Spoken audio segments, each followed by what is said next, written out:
미국에서 목회할 때 저희 교회 교우들 가운데 70이 넘으신 두 분 집사님이 계셨어요. 오랫동안 이민 생활하면서 둘이 친구인데, 근데 둘이 앙숙이에요.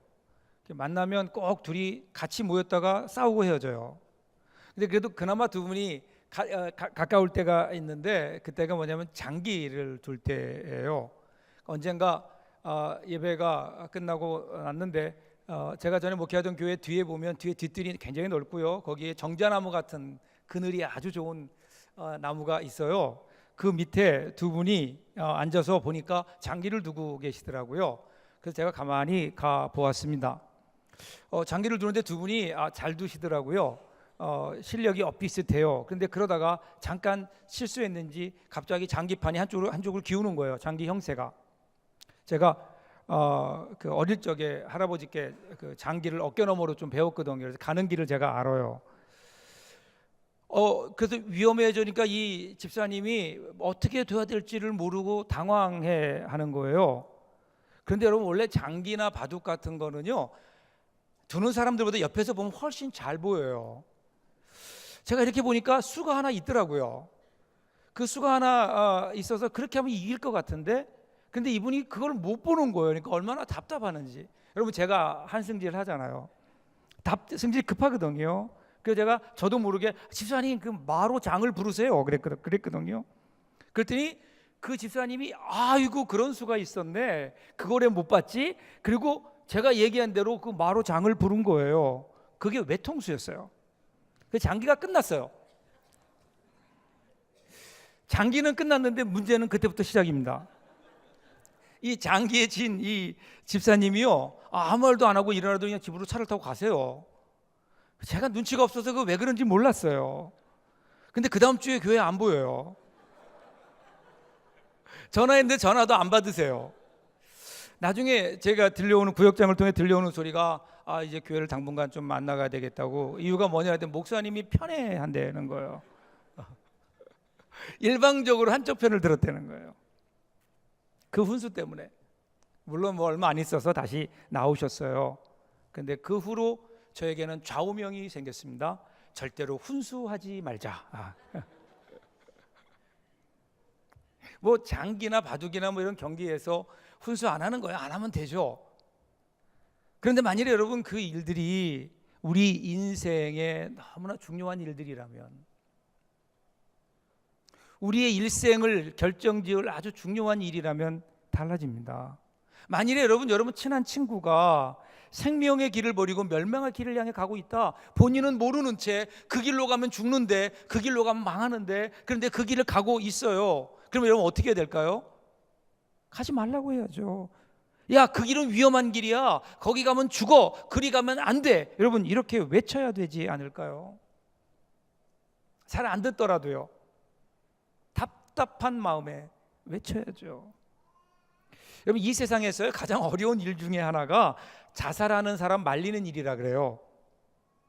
죽으면 안 되잖아요. 그러니까 죽으면 안 된다고 막 이야기를 하는데, 그런데 아무리 이야기해도 죽으려고 하는 사람은요, 죽어도 죽어야 되겠대요. 사실은 여러분, 누가 답답할까요? 아니, 죽으면 누구 손해예요? 자기 손해인데. 그런데 누가 답답해하나요? 그것을 보는 사람이 답답해하는 거예요. 원래 답답해하는 사람은요, 아는 사람인 거예요. 그 길로 가면 안 되는 거예요. 죽으면 안 되는 거예요. 그러니까 말리는 거예요. 답답한 마음에. 오늘 본문에도 보면 이러한 답답함이 나와요. 사도 바울이에요. 사도 바울이 갈라디아 교인들을 보면서 답답해하는 거예요. 얼마나 답답하면, 야, 이 어리석은 자들아. 성경은 그렇게 얘기했지만 사실은 이 어리석은 놈들아, 이렇게 얘기하지 않았겠어요? 너희가 어찌하여 그렇게 답답하냐, 야단치고 있어요. 자, 오늘 본문을 좀 들어가 볼까? 어떤 답답함인지 1절 보세요. 어리석도다 갈라디아 사람들아, 예수 그리스도께서 십자가에 못 박히신 것이 너희 눈앞에 보이거늘 누가 너희를 꾀더냐. 이렇게. 한글 성경에는 자세히 그 뉘앙스를 번역하지 못했는데요, 원래의 이 쓰여진 글을 보면 오라는 감탄사로 시작하는 거예요. 오, 이 답답한 사람들아, 이렇게 얘기하는 거예요. 그리고 사실은 그 앞장 1장 2장에서는 부를 때, 갈라디아 교인들을 부를 때에 형제들아 이렇게 아주 다정하게 따뜻하게 불러요. 그런데 3장에 접어들면서는요, 이 갈라디아 사람들아 라고 객관적으로 차갑게 부르고 있습니다. 그리고 그들에 대해서 어리석도다 강력하게 책망합니다. 그것도 두 번이나 1절에서 그러고요, 3절에서도 보면 왜 어찌하여 너희가 이같이 어리석으냐 이렇게 얘기하는 겁니다. 어리석다. 왜 이렇게 사도 바울이 답답해 할까요? 그거는 그 분명히 눈에 보여요. 눈에 보이는 것이 있는데, 눈에 밝히 보이는 것을 알고 있고 경험했음에도 불구하고 그것을 이제는 못 보고 있는 거예요. 그러니까 지금 사도 바울이 갈라디아 교인들을 향해 답답하다. 야, 그 길로 가면 망하는데 왜 그 길로 가느냐? 너희가 생명의 길을 알고 있으면서도 왜 멸망의 길을 향해 가느냐? 십자가요. 눈앞에 분명히 십자가가 보이는데 지금 못 보고 있어요. 생명의 길인 십자가를 보지 못하고 엉뚱한 곳으로 가는 거예요. 이유가 있어요. 이유는 뭐냐면 꼬임에 넘어간 거예요. 누가 너희를 꾀더냐? 이 꾀더냐 이 말은요, 마술과 연관되어 있는 거예요. 여러분 아시죠? 마술이라는 것이 사람의 눈을 속이는 거잖아요. 그것과 같이 지금 갈라디아 교회 안에 거짓 선생들이와 거짓 그 스승들이 와서 그들이 지금 마치 마술사가 사람들의 눈을 속이듯이 갈라디아 교인들을 속여서 꼬이고 호리고 있다, 그런 뜻인 겁니다. 그러니까 속은 거예요. 결국 1절을 통해서 사도 바울의 이야기를 조금 정리해보면 이런 거예요. 예수님께서 십자가에 못 박혀 죽으신 것, 너희가 그것을 알고 있지 않느냐? 너희 눈에 밝히 보이지 않느냐? 너희가 체험하지 않았느냐? 그런데 왜 거짓 교사들의 가르침에 속고 있느냐? 이렇게 질타하고 있는 겁니다. 이 거짓 선생들, 갈라디아서 1장 7절 여러분 기억하시나요? 우리 얼마 전에 봤던 갈라디아서 1장 7절을 보면 이렇게 나와요. 다른 복음은 없나니 다만 어떤 사람들이 너희를 교란하여 그리스도의 복음을 변하게 하려 함이라. 이렇게 나와요. 다른 복음을 얘기해요. 다른 복음이라는 것은 사도 바울이 전했던 것과는 다른 복음, 바꿔 얘기하면 잘못된 복음을 얘기합니다. 그런데 이 잘못된 복음, 다른 복음 때문에 교회가 어지러운 거예요. 교란하다 이 말은 흔들다, 선동하다 그런 뜻입니다. 여러분 갈라디아 교회는 이 거짓 선생들 때문에 교회가 어지러워진 거예요. 여러분 이 거짓 선생들의 특징이 있어요. 그들은요, 교회의 어떤 복음 자체를 부정하는 것이 아닙니다. 그들은 복음을 받아들여요. 복음으로 말미암아 구원을 얻는다, 예수 그리스도의 십자가로 말미암아 구원을 얻는다는 것을 그들은 분명히 믿습니다. 그리고 하나님을 고백합니다. 함께 예배 드립니다. 그런데 그들은 복음을 분명히 인정하고 받아들이면서, 그런데 거기에 한 가지 단서를 더 붙여요. 그게 뭐냐면 복음만 가지고는 안 된다라는 거예요. 복음만 가지고는 부족하다라는 거예요. 구원을 이루는데 하나님의 은혜, 십자가의 예수님의 십자가가 분명히 그것이 필요하지만, 그런데 그것만 가지고 되는 것이 아니라 거기에 뭐가 필요하다고요? 야, 거기에 뭔가 우리의 행위가 더해져야 되지 않겠느냐? 율법을 지켜야 되지 않겠느냐? 너희가 할례를 받아야 되지 않겠느냐? 복음만으로는 부족하다는 거예요. 예수님의 십자가만으로는 부족하다는 거예요. 이단이에요. 이단이라는 게요, 한문으로 보면 달을 이 끝단자예요. 그러니까 다 같아요. 어디만 달라요? 끝에만 달라요. 그래서 조심하시라는 거예요. 이단이라는 말이 나오면 가까이 가지 말라는 거예요. 어떤 분들은 그래요. 아, 목사님 이단이라 그래서 가봤더니 뭐 우리랑 다를 게 없던데요. 그거를 발견하면 여러분들의 실력이 굉장한 거예요. 모르는 거예요. 처음에는 몰라요. 처음에는 같다니까요. 그러다가 끝에만 달라요. 끝에만 달라요. 그러니까 이단이지, 처음부터 다르면 타종교예요. 이단, 조심하라는 겁니다.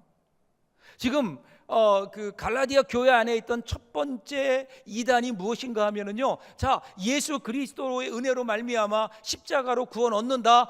그런데 그것만 가지고는 온전한 구원을 이룰 수 없다는 거예요. 우리가 뭔가를 해야 된다는 겁니다. 근데 여러분 과연 그런가요? 예수님께서 이뤄놓으신 십자가의 사역이 그것밖에는 안 되나요? 예수님께서 하나님께서 우리를 구원하시기 위해서 예수님 독생자 예수를 이 땅에 보내셔서 인간의 몸을 입고 이 땅에 보내셔서 십자가에 죽게 하신 그것이, 하나님의 죽음이 우리가 구원을 얻는데 부족한가요? 하나님이 인간의 몸을 입고 우리 가운데 오셔서 직접 죽어 주셨는데 그 외에 무엇이 더 필요할까요? 하나님께서 우리의 구원을 이루시기 위해서 이루어 놓으신 완전한 곳, 그곳이 여러분 십자가잖아요. 십자가잖아요. 그 교회 역사를 보면요, 교회에 치명적인 타격을 가하는 사람들은요, 교회 밖에 있지 않았어요. 교회 안에서 시작된 겁니다. 복음을 말합니다. 예수님의 십자가도 이야기합니다. 그런데 그것만이 아니라는 거예요. 거기에 자꾸만 뭘 더하려고 해요. 예수님의 십자가만으로는 부족하다는 겁니다. 거기에 율법을 더하고 우리의 노력을 더하고 우리의 헌신을 더해야, 그래야 구원이 이루어질 수 있다. 여러분, 이 세상에 구원을 얻을 수 있는 유일한 길은요, 그리고 완전한 길은 예수 그리스도의 십자가밖에 없잖아요. 만일에 다른 일이 있었더라면 뭐로 예수님이 오셔서 십자가에 죽으셨겠냐고요. 다른 것은 몰라도 우리가 구원을 얻는데 예수 그리스도의 십자가 외에는, 예수님의 그 이름 외에는 구원 얻을 만한 다른 이름을 우리에게 주신 적이 없다. 이것을 믿는 것이, 이것을 고백하는 것이 여러분 우리 그리스도의 그 기독교 신앙의 근간을 이루는 거 아니에요? 만일에 이러한 고백이 없다면 우리는 그리스도인이 아닌 거예요. 다 양보할 수 있지만 양보할 수 없는 진리가 있다고요. 우리의 목숨 걸고 지켜야 될 일이 있다고요. 예수 그리스도의 십자가를 통해서만 구원받을 수 있다는 우리 신앙의 근간, 여러분 이거에서 벗어나면요 기독교 신앙이 아닌 거예요. 아닌 거예요. 그러니까 사탄은 이것을 자꾸만 흔들려고 합니다. 십자가를 흔들려고 합니다. 십자가가 우리 신앙의 90점인데 십자가를 흐트러 놓습니다. 그러면요 우리의 신앙이 흐트러집니다. 오늘 혹시 우리도 자꾸만 십자가의 은혜에 뭘 더하려고 하고 있는 것은 아닌가? 그래서요 사도 바울은 계속 질문을 던집니다. 2절 보세요. 내가 너희에게 다만 이것을 알려 하노니 너희가 성령을 받은 것은 율법의 행위로냐 듣고 믿음으로냐. 성령을 언급해요. 성령이 처음으로 여기 나오는데요, 왜 성령 받았다라는 것을 얘기하는가 하면, 여러분 성령을 받았다라고 하는 것은, 성령은 이 사람이 구원을 받은 온전한 하나님의 백성이 되었다라는 것을 증거해 주는 내적이며 외적인 증거예요.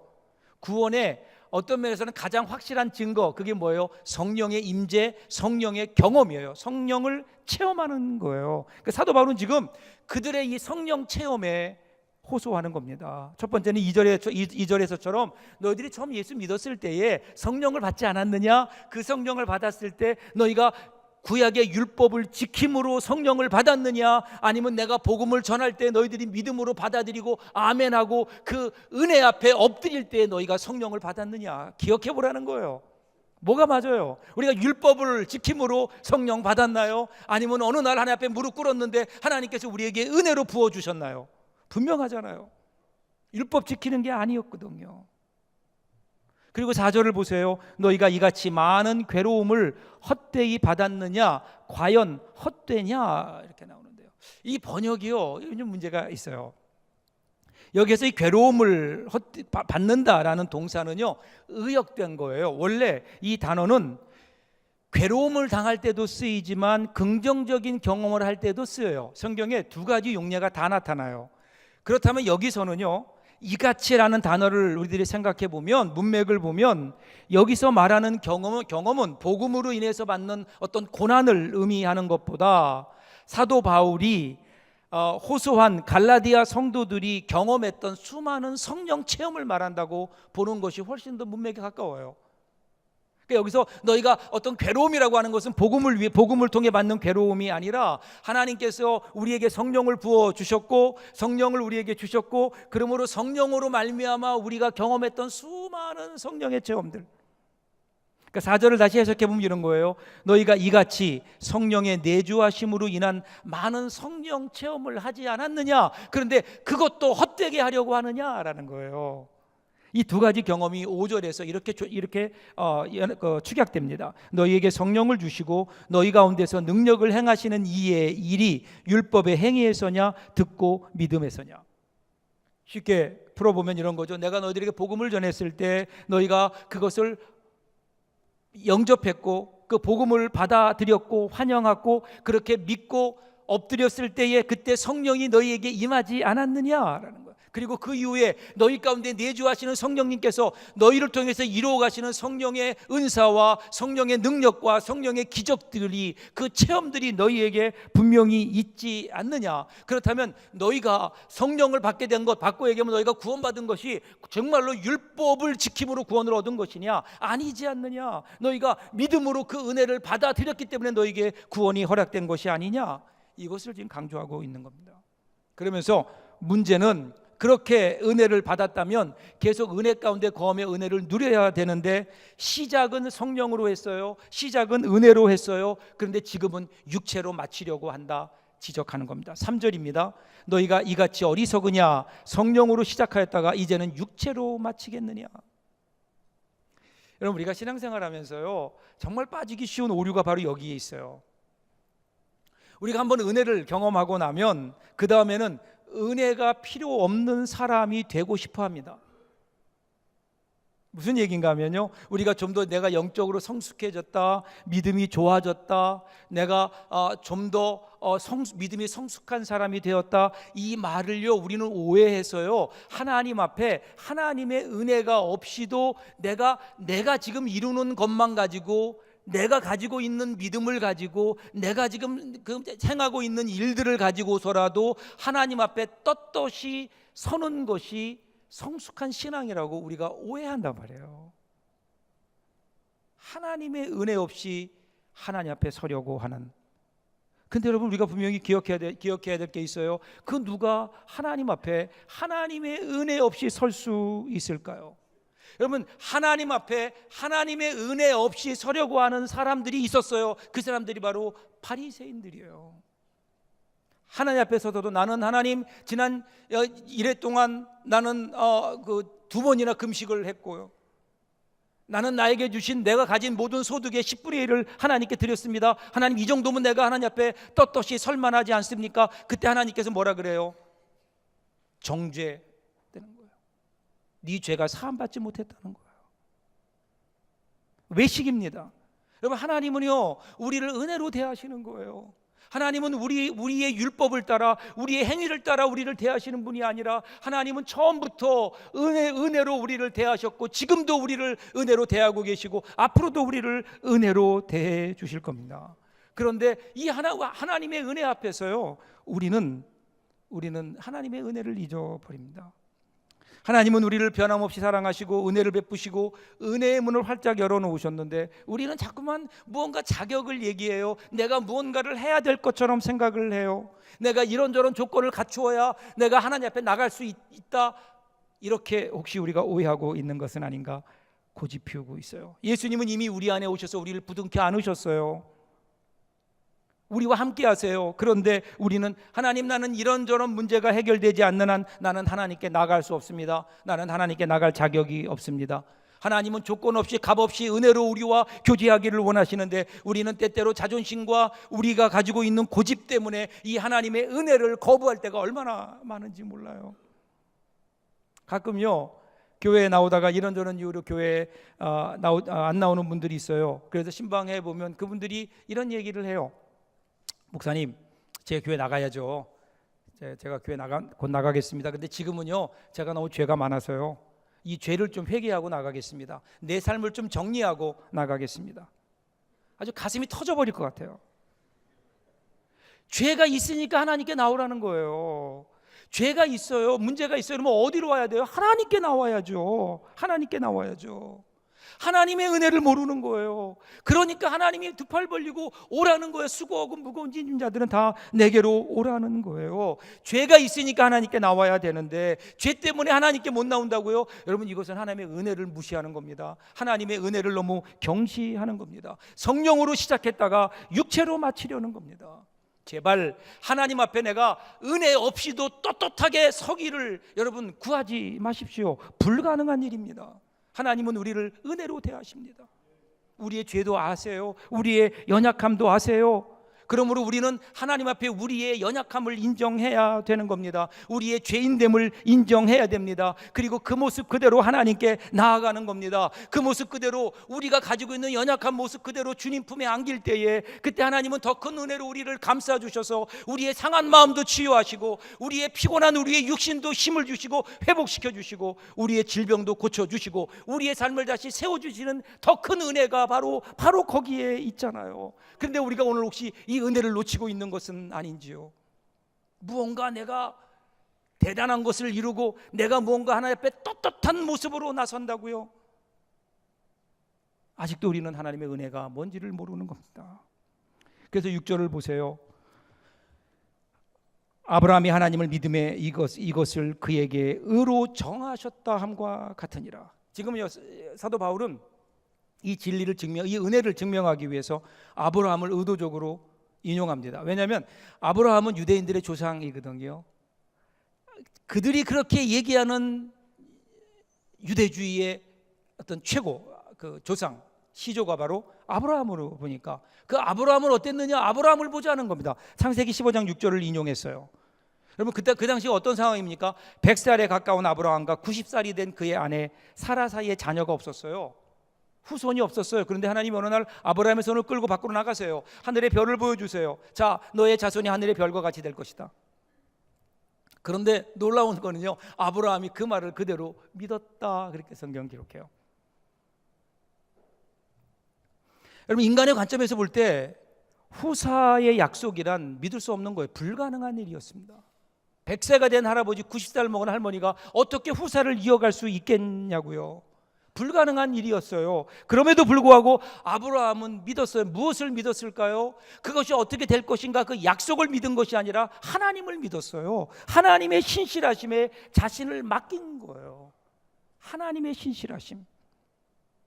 그러니까 하나님은요, 아브라함을 의로 여기셨다, 이렇게 말해요.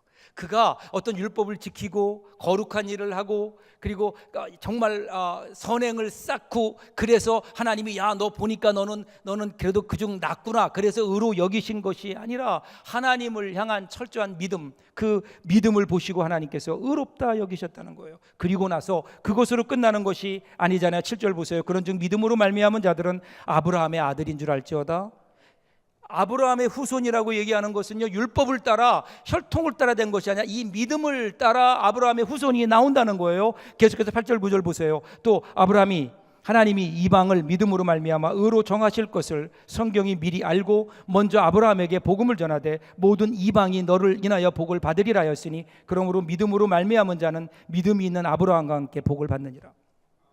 하나님이 처음에 아브라함을 이렇게 믿음으로 불러주실 때 이미 하나님의 계획 속에는 그 다음에 그 뒤를 이어서 수많은 사람들이, 믿음의 후손들이 있을 것을 하나님은 이미 알고 계셨고 계획하셨다는 거예요. 유대인, 혈통적으로 유대인이 아니더라도 예수를 믿으면, 예수를 믿는 순간 그 믿음의 아브라함의 믿음의 후손이 되어서 아브라함의 후손이요 참 이스라엘 백성이며 아브라함에게 줬던 그 언약의 축복을 함께 누리는 하나님의 백성이 되었다라는 겁니다. 자, 너희가 믿음으로 말미암아 너희들이 구원받았다. 원래 너희는 이방인이었는데 믿음으로 말미암아 구원받았고 하나님의 자녀가 되었고 하나님의 백성이 되었고 아브라함의 후손이 되었는데, 그런데 이제 너희가 다시 율법으로 돌아간다고 이걸 지적하고 있는 겁니다. 사랑하는 여러분, 우리가 하나님의 은혜로 구원받았잖아요. 그럼 그 다음에 어떻게 해야 돼요? 여기 있는 우리 모두는 거의가 다 하나님의 은혜를 알잖아요. 하나님의 은혜로 말미암아 구원 받았잖아요. 그러면 그 다음에 어떻게 해야 될까요? 어떻게 살아야 될까요? 어떤 분들은요, 은혜를 갚는다고 애쓰고 힘쓰는 분들이 있어요. 근데 은혜가 뭔지를 모르는 거예요. 여러분, 은혜는 갚을 수 있는 게 아니에요. 은혜는 갚을 수 있다면 그건 은혜가 아닌 거예요. 그건 빚이에요. 하나님의 은혜는 갚을 수 없어요. 갚을 수 있는 성질의 것도 아니고 우리가 갚을 만한 능력도 없는 거예요. 그러면 우리가 제일 먼저 해야 될 일을, 은혜를 받았으면 그럼 어떻게 해야 돼요? 우리가 은혜를 누려야 돼요. 은혜를 감사해야 돼요. 나를 구원하신 하나님께 감사와 찬송을 올려드려야 되잖아요. 그때 하나님이 기뻐하신다고요.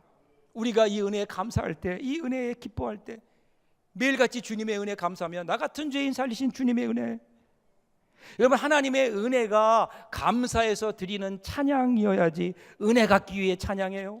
은혜 갚기 위해 하나님의 일을 해요? 여러분 그런다고 은혜가 갚아지나요? 시편 116편 12절부터 14절 보세요. 다윗의 고백입니다. 내게 주신 모든 은혜를 내가 여호와께 무엇으로 보답할까? 내가 구원의 잔을 들고 여호와의 이름을 부르며 여호와의 모든 백성 앞에서 나는 나의 선을 여호와께 갚으리로다. 여러분 다윗이 얼마나 멋있는 고백을 한 줄 아세요? 그 다윗의 고백을 보면 그 안에 은혜에 대한 감격이 막 흐르고 있어요. 구원에 대한 기쁨이 막 차오르고 넘쳐나고 있어요. 너무 고맙고 너무 감사해서 어찌할 바를 모르잖아요. 그래서 그가 어떻게 표현해요? 내가 구원의 잔을 높이 들고 여호와의 이름을 부르며. 오늘 우리가 해야 될 일이 그거예요. 우리를 구원하신 하나님의 은혜, 그 구원의 잔을 높이 들고 은혜의 잔을 높이 들고 하나님 감사합니다. 하나님 감사합니다. 은혜에 감격하며 살아야 된다는 거예요. 은혜에 감격하면 여러분 어떤 일이 일어나는지 아세요? 우리의 삶이 바뀌어요. 여러분 부산 복음병원에서 외과 의사이면서 교수인 이병욱 그 박사가 쓴 책 가운데요, 내일도 내 삶은 눈부시다라는 책이 있어요. 내일도 내 삶은 눈부시다. 거기에서 그가 자신의 이야기를 합니다. 원래 이분이 그 외과 의사인데 암 수술만 3,000번 이상을 했고요. 우리나라 의사들 가운데 가장 재발률이 낮은 의사로 평가를 얻을 만큼 권위 있는 의사였다고 해요. 근데 이 이병욱 박사의 그 자기의 고백에 따르면요, 자기는 근데 외과 의사가 된 것이 너무너무 싫었대요.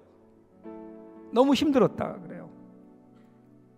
왜냐하면 날마다 비위가 상할 정도로 피를 봐야 되고, 또 수술하다 보면 자칫 잘못하면 또 여러 가지 위험도 따르고요. 응급 환자들이 많다 보니까 응급실로 밤낮 없이 뛰어다녀야 되고요. 한마디로 이 외과 의사는요, 의학계의 3D 업종이랍니다. 3D 아시죠? 위험하고 더럽고 어렵고. 그것이 너무 힘들었대요. 일하면서도 마음에 기쁨이 없고. 근데 어느 날 은혜 받았어요. 어느 날 그가 은혜 받게 됩니다. 나 이제 주님의 새 생명 얻은 몸 옛것은 지나고 새 사람이로다. 여러분 이 찬양을 부르는데 너무너무 은혜가 되는 거예요. 하나님의 은혜를 받은 거예요. 은혜를 받고 보니까 그 하나님의 은혜가 너무 감사한데 그 은혜 눈으로 자기의 삶을 돌아보니까 삶이 다른 거예요. 그동안은 열심히 의사해서 돈을 많이 벌고 남보다 큰 집에 살고 외제차를 운전하고 사람들의 존경을 받고 남들에게 과시하고 남들에게 인정받는 거, 여기에 있었는데, 그런데 은혜 받고 보니까 그게 아닌 거예요. 하나님이 주신 소명인 거예요. 하나님이 이 땅에 죽어가는 불쌍한 생명들을 구하라고 하나님이 주신 소명의 자리인 거예요. 그러면서 그분이 거기서 어떤 얘기하는 데였어요? 그 은혜를 받고 보니까 자기가 지금까지 생각했던 생각이 확 바뀌더라는 거예요. 원래 3D라고 얘기했던 자기가 했던 그 외과 의사의 일이 은혜 받고 보니까 뉴 3D로 바뀌었대요. 새로운 3D로 바뀌었는데 그 3D가 뭐냐면 첫 번째가 드림, 꿈이 있다. 두 번째가 다이나믹, 힘이 있다. 세 번째가 드라마틱, 아주 극적이다.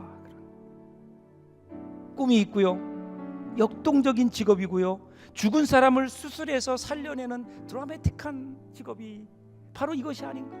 하나님이 나에게 너무너무 좋은 직종을 주셨구나. 그때부터 그는 정말 감사하는, 정말 봉사하는, 정말 즐기는, 정말 기뻐하는 행복한 삶을 살게 되었다. 그래서 그분이 이렇게 얘기해요. 이처럼 새로운 시각을 가지게 되니 삶이 즐겁고 활기가 넘치기 시작했습니다. 그리고 아직도 이 감격을 발견하지 못한 사람들을 위해 틈만 나면 전도하는 전도에 미친 사람이 되어버렸습니다. 이렇게 좀 살았으면 좋겠습니다. 괜히 율법으로 살지 마세요. 하나님이 우리에게 주신 은혜는 충분합니다. 한번 그 은혜 가운데 푹 젖어보세요. 그 하나님의 십자가의 은혜 가운데 한번 여러분의 몸을 던져보세요. 여러분의 마음을 열고 주님의 그 은혜를 한번 느껴보세요. 체험해보세요. 그리고 여러분 가운데 그 은혜가 여러분을 어떻게 바꾸어 놓는지, 그 은혜가 여러분들을 어떻게 몰아가는지 한번 여러분 그 은혜를 따라 한번 살아보시지 않겠습니까? 한 주만 되는 우리의 의지요, 우리의 율법이요? 아니에요. 그 엄청난 하나님의 은혜의 에너지를 마음에 가지고 은혜를 따라 감사하며 기뻐하며 정말 아름다운 삶을 얼마나 좋을까. 그런 삶을 사는 저와 여러분들 될 수 있기를 주님의 이름으로 축복합니다. 기도하겠습니다.